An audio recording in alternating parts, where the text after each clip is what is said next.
Today I'll be fixing the gym leaders of Pokemon Emerald. This will include going through each team, making improvements to learn sets and party choices, and also revealing who's going to be the new 8th gym leader. Now, despite Pokemon Emerald having the first set of genuinely strategic gyms in the series, I think they have a lot more problems than people want to admit. And my goal is to fix them as part of a ROM hack I'm making to make the ultimate version of Pokemon Emerald. And we're going to start things off by looking at Hoenn's Rock Specialist and first gym leader Roxanne, who arguably has the worst designed team of any gym leader. Now, it's important to note that a lot of the Hoenn gym leaders saw massive upgrades between Ruby and Sapphire and Emerald. This, unfortunately, was not the case for Roxanne. Game Freak literally saw this team and said, you know what would make it better? If we add a second Geodude. What I most hate about this change is how dishonest it feels. It tries to create the illusion of this being a larger fight without actually making it any harder. It doesn't matter if she has 1 or 5 Geodudes, they're literally all getting one shot to any water or grass move, which happens to be like the 2 most abundant types at the start of this game. So when you remove that illusion away, this is really just a fight against her Nosepass. And I think that's the great place to start with reworking her team. We'll keep her Nosepass and just add 2 more suited Pokemon. And as far as rock type replacements go, there's sadly a very small amount of Pokemon that can actually fit in for the first gym. Rhyhorn suffers the exact same issue as Geodude, and while Corsola does feel like it would kind of fit, it also suffers a 4x weakness. Relicanth and Magcargo have stats just far too high for the first gym, so they're out. Not only do Lunatone and Solrock have high stats, they're also aces for Tate and Liza. And so as far as the Hoenn dex goes, our only real options are Anorith, Lileep, and Aron. Now, I do believe that all 3 of these Pokemon could fit for the first gym, but because there is very specifically 2 slots that need to be filled here, I'm left to feel like there's only one logical answer. It would be really weird to go with Aron and just one of the fossils. And so looking at the fossils as a package deal is the first reason why I think Lileep and Anorith should be added to Roxanne's team. Now, Hoenn is neither the first nor last time a rock gym is the first in its region, and rock often suffers from being defensively weak. What I love about the fossils is that their secondary typing make this fight much more interesting. First, you have Lileep's unique grass-rock typing, which makes it so that both fire, grass, and water all inflict neutral damage to it. When you contrast this to Nosepass, it's a really nice balance where you let the fire starter, even unevolved, still have something to do, but given the presence of Nosepass, it's still like the worst option. And Anorith is interesting for similar reasons, being rock bug. Now, I've already come to find that Anorith has way too much attack to use stab rock moves here, so we're probably going to have to give it quite a light learn set. But I've just found in playtesting already that this combination with Nosepass makes for the most interesting Roxanne fight. And especially when you consider that Steven is the game's final boss, who, you know, uses the final forms of these 2 Pokemon, it adds like a really nice circularity and conclusion to the whole game. So the big problem with Brawly for me is that he is too weak. Roxanne already has a single stage evolution, but Brawly on the other hand is only running first stagers with lower stats than Nosepass. And the only reason that this fight really manages to work is that the game gives you extremely minimal XP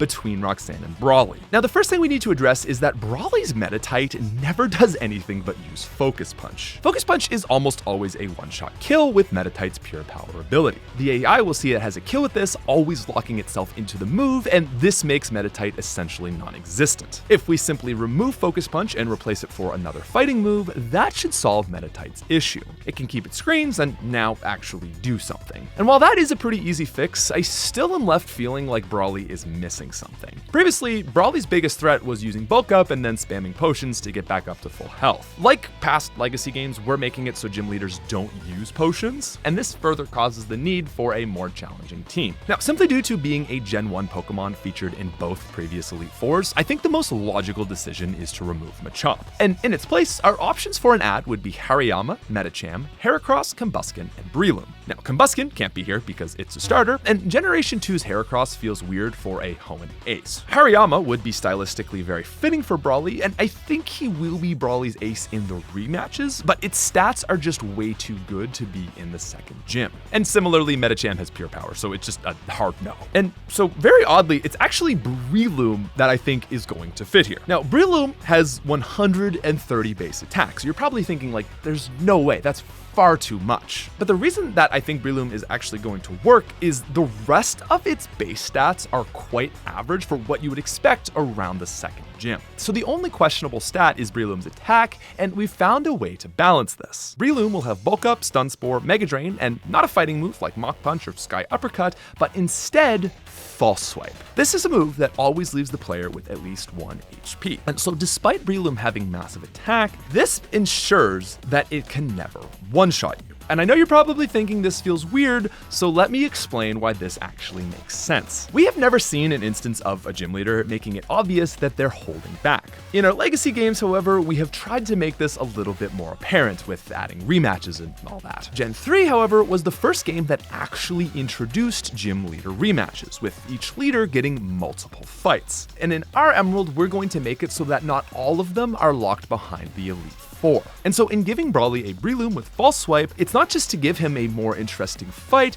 but it also is to plant the idea that the gym leaders vary their power based on your number of badges. We really wanted an opportunity to feature Breloom since it's just such an iconic Gen 3 Pokemon, and I think this is a way to tie that into the story that makes a lot of sense and even possibly enhances things. We're also looking into making Brawly scale to the number of gym badges you have, like what we did with the previous games. While Emerald is quite linear, it's not required that you beat Brawly before progressing, and so because of that, we're considering making it so that Brawly's team will vary depending on whether you fight him for your second, third, or fourth badge. Now, as for Gym 3's Watson, I have 2 complaints. The first is that the team itself is kind of oddly built. Like, he's got 2 Kanto Pokemon and then Manectric and Electrike. It just feels like they could have featured better Pokemon. And my changes are simply to fix that. To put it very simply, I just propose that we remove Voltorb and Electrike and we'll replace them with Plusle and Chinchou. Now, Chinchou to me is a very obvious pick. Watson is super weak to ground types, and adding in a water type is going to help balance that weakness. But also Chinchou just kind of has that Gen 2 Pokemon effect where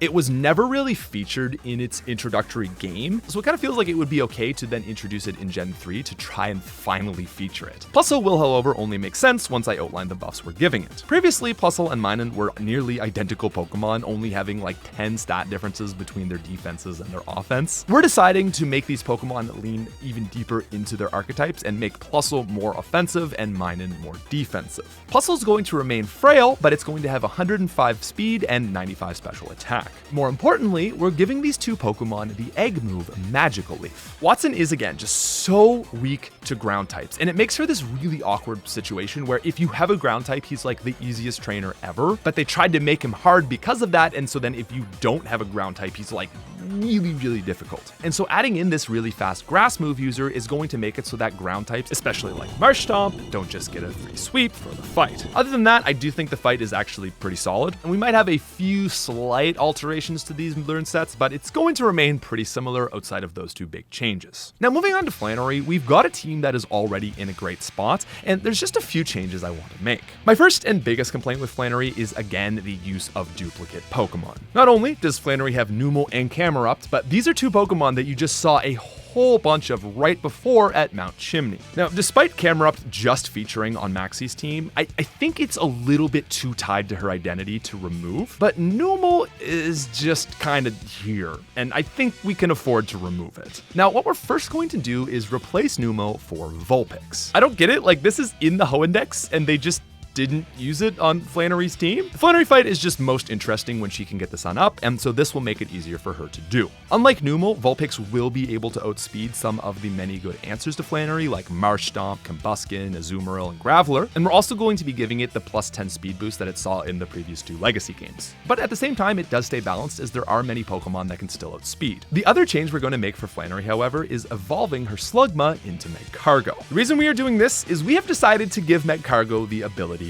Water Absorb. I know that might sound crazy, hear me out. Magcargo was arguably the worst Pokemon in all of Generation 2. We gave it massive stat boosts, incredible moves, earlier availability, and earlier evolution, and it was still terrible in Crystal Legacy. After a long consideration, we decided that the only way it might get better is with an ability that removes one at least of its 4 times weaknesses. And the idea for Water Absorb Magcargo is that it's so hot When water touches it, it simply hardens into rock, which Magcargo is already made of. I like this change because it removes just one of the 4x weaknesses while still leaving it super vulnerable to ground. Even with this, I think this line is still going to be awful, but it's just a small attempt at trying to make it better. And I think together, these two changes will help make Flannery more Flannery. Now, due to her massive weakness to ground, we're still monitoring her team and are considering to give her a grass move. Sunny Day Solar Beam is the most obvious choice, but it also is seeming a bit much for the 4th gym. The problem with this is that there's just no other move that you can really give any of these Pokemon to counter ground. Everything is still open to change, and we're evaluating this as we go forward. Now, bouncing off of Flannery, Norman is another gym that doesn't need a lot of massive changes. Spinda is really the only Pokemon that I think should be swapped. I know some people really like it, and while it does manage to contribute, it just feels odd to have a gimmick Pokemon on a fight extremely crucial to the plotline. I respect the implementation. I'm impressed by Spinda's performance in this fight. And I even pushed back on this, but one of our playtesters made such a good point that it basically forced me to entirely reevaluate this and make the change. So for those of you that don't know, Norman and the player are from Johto. With that, it's kind of weird that Norman doesn't have any Johto Pokemon. And so the question must then be asked, are there any Johto Pokemon that are normal type, were not really featured in the previous game, and are in the Hoendex? And ladies and gentlemen, yes, there is one. It's Girafarig. So not only does Girafarig meet all those criteria and really help elevate Norman's lore, it also learns Confuse Ray, so you can continue the theme of it being a confusing Pokemon. And even cooler is we can give it the move Curse, which is a Johto TM exclusive. Not only does it make it a more interesting Pokemon, it also just, again, helps to solidify that lore. So that's the big change that we are considering for Norman right now. I understand there is a case to be made for swapping Linoone or Vigoroth with Exploud, but in my personal opinion, I feel like this is more just a change for the sake of change and not something that is like absolutely needed. Linoone is really iconic with its belly drum. Despite being in the same family, Vigoroth really has its own identity, and I like it here on this team, and we only do 5 Pokemon on a gym battle for gyms 6, 7, and 8. So with that said, like definitely Exploud on a rematch team, but I just don't think it makes sense for the 5th gym fight. Now, after 2 very well-designed fights, Winona's team is a notable step down. People often say that Winona is a hard gym leader, but what they really mean is that Winona has a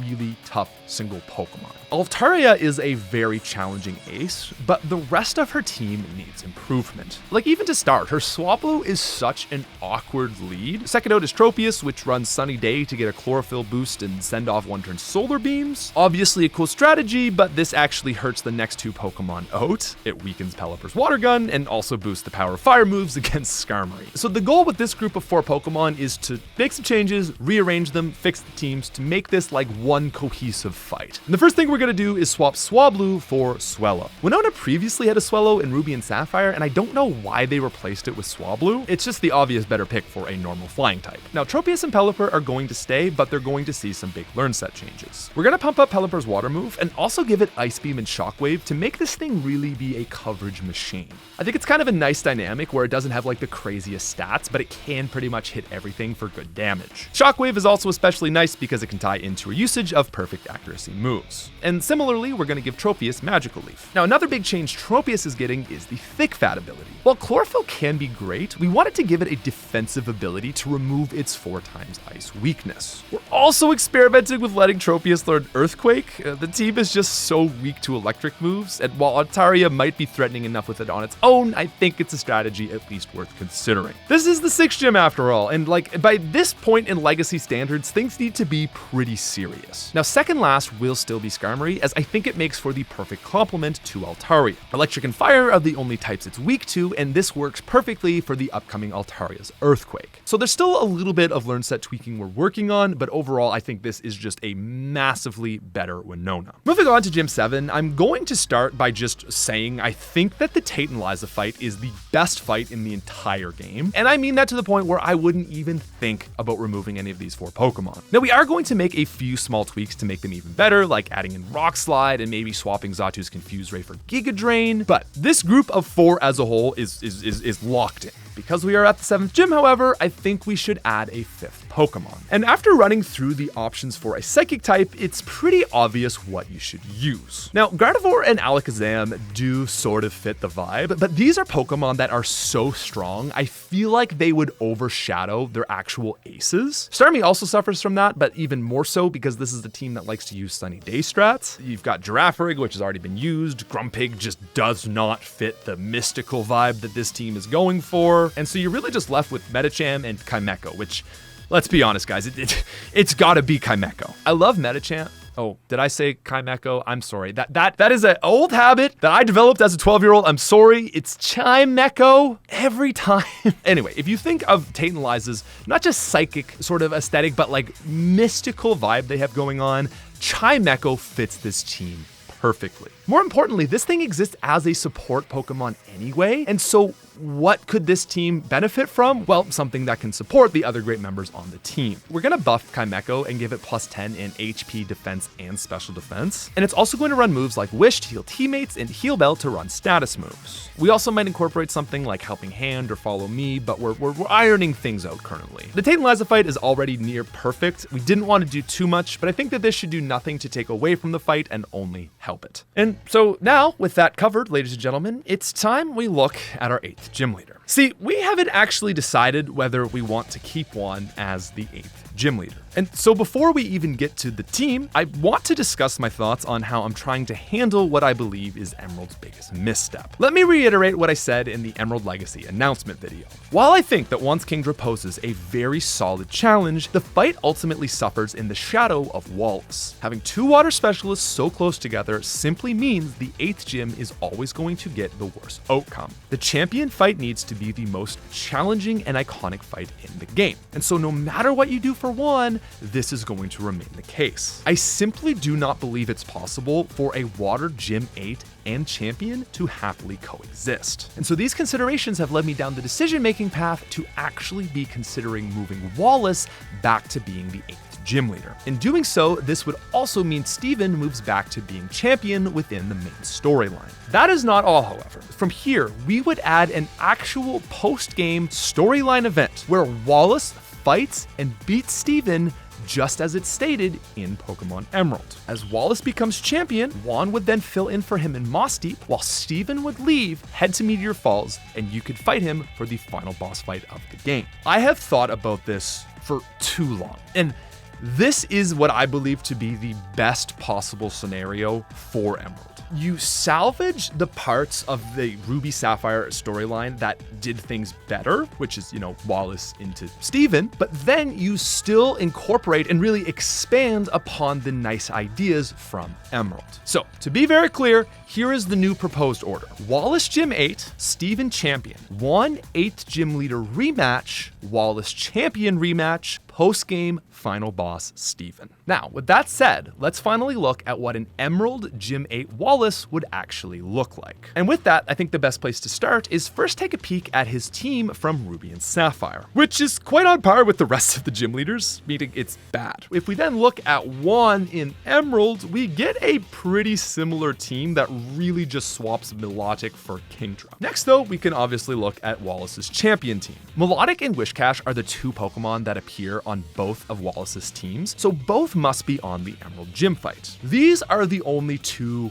hard must-haves. The other 3, though, should hopefully make sense. Ludicolo is only on the champion fight, but I just feel like this Pokemon ties so deeply into his character that it needs to join the fight as well. This leaves 2 slots. Wailord, in my opinion, makes much more sense for Archie, so that's out, and Gyarados feels a little overdone.